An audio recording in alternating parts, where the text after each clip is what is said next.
અમદાવાદમાં science city road પર જ્વેલર્સમાં ચોરીનો મામલો સામે આવ્યો છે। ચોરી જ્વેલર્સમાં કામ કરતા મેનેજરે જ આ ચોરી કરી છે। દુકાનમાંથી ટુકડે ટુકડે 60 લાખના દાગીનાની ચોરી કરી દેવામાં આવી। વિક્રમ રાવલ નામનો મેનેજર છેલ્લા 2 વર્ષથી આ ચોરીની ઘટનાઓને અંજામ આપતો હતો। દાગીનામાં ટેગ લાગ્યા બાદ કોમ્પ્યુટરમાં એન્ટ્રીનું કામ તે કરતો હતો। હિસાબ જોતા 1586 ગ્રામ સોનાનો સ્ટોક ઓછો હોવાનું મળ્યું। દુકાન માલિકે પૂછપરછ કરતા મેનેજરે ચોરી કર્યાનું કબૂલ્યું છે। બોરકદેવ પોલીસે ગુનો નોંધી આરોપીની ધરપકડ કરી છે।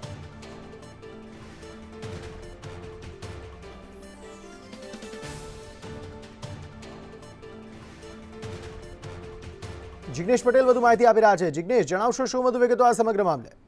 અંકિત, વાત કરવામાં આવે તો સાયન્સ સિટી રોડ પર આવેલા એક જ્વેલર્સમાં મેનેજરે જે ટુકડે ટુકડે એટલે કે છેલ્લા 2 વર્ષની અંદર 60 લાખથી વધુના દાગીનાની ચોરી કરી હતી। કુલ 1586 ગ્રામ જેટલો જે સોનું હતું તેને 2 વર્ષની અંદર ચોરી કર્યું હતું। અને તે મામલે જ્યારે વિક્રમ રાવલ નામના જે મેનેજર છે તેની શોરૂમના માલિકે પૂછપરછ કરી ત્યારે તેને આ ચોરી કરી હોવાની કબૂલાત આપી હતી। અને તેના આધારે બોરકદેવ પોલીસ મથકે તેના વિરુદ્ધમાં ગુનો નોંધવામાં આવ્યો। અને ગુનો નોંધાયા બાદ વિક્રમ રાવલ નામના જે મેનેજર છે તેની ધરપકડ કરવામાં આવી છે। અને ધરપકડ બાદ હવે પોલીસે આ કેસમાં કોની અન્ય કોની સંડોવણી છે કે કેમ તથા જે આ સોનું ચોરી કર્યું હતું તેના પાછળનો આશય શું છે તે જાણવા માટે વધુ કાર્યવાહી શરૂ કરી છે। આભાર સમગ્ર માહિતી આપવા માટે। મહત્વપૂર્ણ સમાચારથી બુલેટિનની શરૂઆત કરીએ।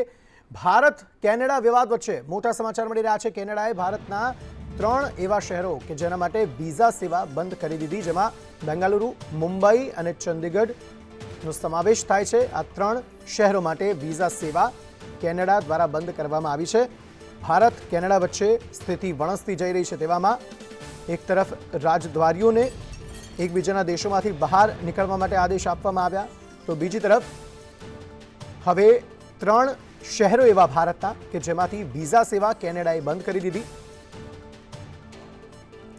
समग्र मामले વધુ માહિતી સાથે संवाददाता अजय यादव जुड़ा गया है। अजय, बताइए क्या ज्यादा जानकारी पूरे मामले में?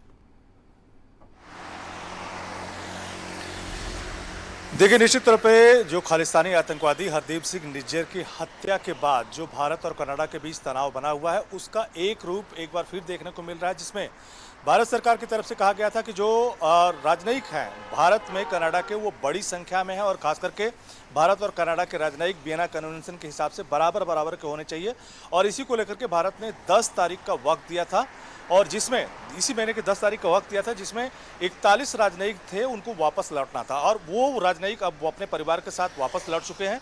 और कहीं न कहीं कनाडा अब बदले की कार्रवाई करता हुआ दिखाई दे रहा है। और कनाडा की तरफ से ये आरोप लगाया जा रहा है कि चूंकि भारत ने जो आदेश दिया था या जो बातें हुई थी उसके मुताबिक राजनयिक जो है 41 जो है परिवार के साथ वापस लौट गए हैं। ऐसे में वीजा बनाने या काउंसलिंग की जो प्रक्रिया है उसमें डिले हो सकता है। और डिले की वजह यह बताई गई है कि उसके पास कर्मचारियों की संख्या जो सीमित है। इसी वजह से भारत में जो 4 जगहों पे मुख्य रूप से वीजा बनते हैं उसमें एक दिल्ली भी है, तो दिल्ली का जो वीजा बनाने की जो प्रक्रिया है या दूसरी जो प्रक्रियाएं हैं वो चालू रहेंगी। लेकिन चंडीगढ़, बेंगलुरु और मुंबई यहाँ पर सेवा बाधित रहेगी क्योंकि उसके पास कर्मचारी नहीं है।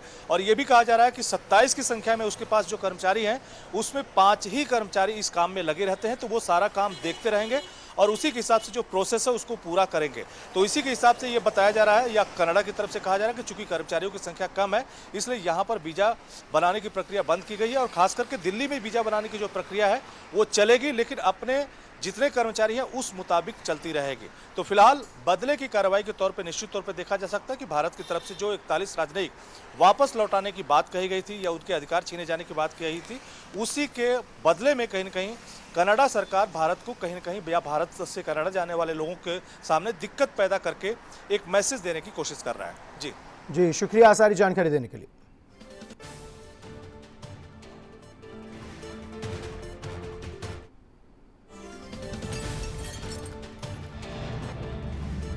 તો સુરતના ઓલપાડમાં ગરબા રમતો વિધર્મી યુવક છે તે ઝડપાયો। ચાંદલો અને સાફા સામે વિધર્મી યુવક ગરબામાં ચાંદલો અને સાફા સાથે વિધર્મી યુવક ગરબામાં પ્રવેશ્યો હતો। વીએચપી અને બજરંગ દળની ટીમે યુવકને ઝડપી લીધો। લવ જેહાદના કિસ્સાઓને લઈને આ ચેકિંગ હાથ ધરવામાં આવ્યું હતું। તો ઓલપાડના કીમ ગામે ગરબા ગ્રાઉન્ડમાં ગરબે ઘૂમતો એક વિધર્મી યુવક છે તે ઝડપી લેવામાં આવ્યો છે। વધુ વિગત મેળવીએ સંવાદદાતા નિલેશ પટેલ ફોનલાઈન પર જોડાયા છે। નિલેશ, વિધર્મી યુવક ઝડપાયો છે, કેવી રીતે ખ્યાલ આવ્યો કે આ વિધર્મી યુવક છે, કારણ કે તેણે સાફો પણ બાંધ્યો હતો અને તિલક પણ કર્યું હતું? જી ચોક્કસ એવું જણાવી દઉં કે ફરી એકવાર લવ જેહાદના જે રીતે બનાવો બની રહ્યા છે જેને લઈને હાલ ઓલપાડ બજરંગ દળ અને વીએચપીની ટીમ દ્વારા ઠેર ઠેર ચેકિંગ કરવામાં આવ્યું હતું. ગરબા જે આયોજન કરવામાં આવ્યું છે ત્યાં ચેકિંગ કરવામાં આવ્યું. ખાસ કરીને કીમ ગામે જે કીમ ગરબા ગ્રાઉન્ડમાં એક યુવક આ રીતે એ કરીને ઘૂસી ગયો હતો, જેને લઈને આજે વીએચપીના કાર્ય અને બજરંગની ટીમે આ વિધર્મી યુવકને ઝડપી પાડ્યો હતો અને તેને ત્યાંથી ભગાડ્યો હતો. પરંતુ ચોક્કસ છે કે જે આયોજકો દ્વારા આ બાબતે ધ્યાન ન આપવામાં હોવાના કારણે આ સમગ્ર ઘટના બની હતી અને હાલ તો આ વિધર્મી યુવકને પાસ પણ આપવામાં આવ્યો છે. એટલે ગરબા આયોજકોની આમાં એક મોટી ચૂક જોવા મળી રહી છે. જી આભાર તમામ વિગતો બદલ. શ્રી હરિકોટાથી ક્રૂ મોડ્યુલ લોન્ચ કરી દેવામાં આવ્યું છે. ગગનયાન મિશનની પહેલી test flight launch. Chandrayaan, Suryayaan બાદ હવે ગગનયાન.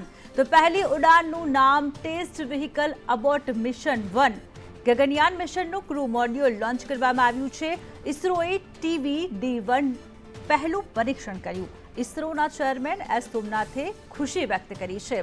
તો ગગનયાન મિશનની પહેલી ટેસ્ટ ફ્લાઇટ છે, તેનું લોન્ચિંગ છે. પહેલી ઉડાનનું નામ ટેસ્ટ વ્હીકલ એબોટ મિશન 1 છે. ગગનયાન મિશનનું ક્રૂ મોડ્યુલ છે તે લોન્ચ કરી દેવામાં આવ્યું છે. ઇન્ડિયન સ્પેસ રિસર્ચ ઓર્ગેનાઇઝેશને શ્રી હરિકોટાના સતીશ ધવન સ્પેસ સેન્ટરથી ગગનયાન મિશનના ટેસ્ટ વ્હીકલને સફળતાપૂર્વક સવારે 10 વાગે લોન્ચ કર્યું છે.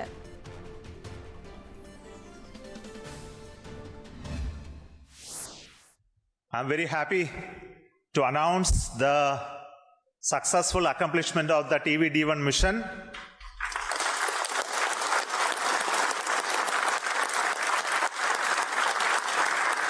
The purpose of this mission was to demonstrate the crew escape system for the Gaganyaan program through a test vehicle demonstration in which the vehicle has gone up to a Mach number, which is a speed of sound slightly above that, and initiated an abort condition for the crew escape system to function. The crew escape system took the crew module away from the vehicle, and subsequent operations of the crew module separation from the crew escape system, all the parachutes opening and touched down in the sea at the required velocity has been very well accomplished, and we have got confirmation of the data of all of this. તો સંભવિત વાવાઝોડાને લઈને Porbandar port પર alert આપવામાં આવ્યું છે. આગાહીના પગલે બંદર પર 1 નંબરનું સિગ્નલ લગાવાયું છે. માછીમારોને દરિયો ન ખેડવા માટે સૂચના આપી દેવામાં આવી છે. દરિયા કિનારાના વિસ્તારમાં પવન ફૂંકાવાની સંભાવના. સંભવિત તેજ વાવાઝોડાની આગાહીના પગલે પોરબંદરના બંદર પર સિગ્નલ લગાવાયું. પોરબંદરના બંદર પર 1 નંબરનું સિગ્નલ લગાવી દેવામાં આવ્યું છે. માછીમારોને દરિયો ન ખેડવાની સૂચના આપી દેવામાં આવી છે. વધુ વિગત મેળવીશું. સંવાદદાતા ઋષિ થાનકી ફોન લાઈન પર જોડાયા છે. ઋષિ, સંભવિત વાવાઝોડાને લઈને પોર્ટ ઉપર એલર્ટ આપી દેવામાં આવ્યું છે. વધુ શું જે જાહેરાત કરવામાં આવી છે, કયા નંબરના સિગ્નલ લગાવવામાં આવ્યા છે, શું છે માહિતી? જી અવની, ચોક્કસથી વાત કરવામાં આવે તો આજે સવારે GMB દ્વારા પોરબંદરના પોર્ટ પર 1 નંબરનું સિગ્નલ લગાવવામાં આવ્યું છે. આગામી દિવસોમાં તેજ વાવાઝોડાને લઈને કોઈ વાવાઝોડું છે તે સક્રિય થાય અને જે પરિસ્થિતિ છે વાતાવરણની તે બગડે તેની પહેલા જ માછીમારોને એલર્ટ કરવામાં આવ્યા છે. અને આગામી દિવસોમાં જે વાતાવરણ છે તે પલટો લે તેને લઈને પણ સૂચિત કરવામાં આવ્યું છે. અને આગામી દિવસોમાં સિગ્નલ છે તો વિકટ પરિસ્થિતિમાં 1 નંબરમાંથી 2 નંબર ને 2 નંબરમાંથી 3 નંબરનું સિગ્નલ પણ લગાવવામાં આવશે. અવની, બિલકુલ થી આભાર ઋષિ તમામ વિગતો બદલ.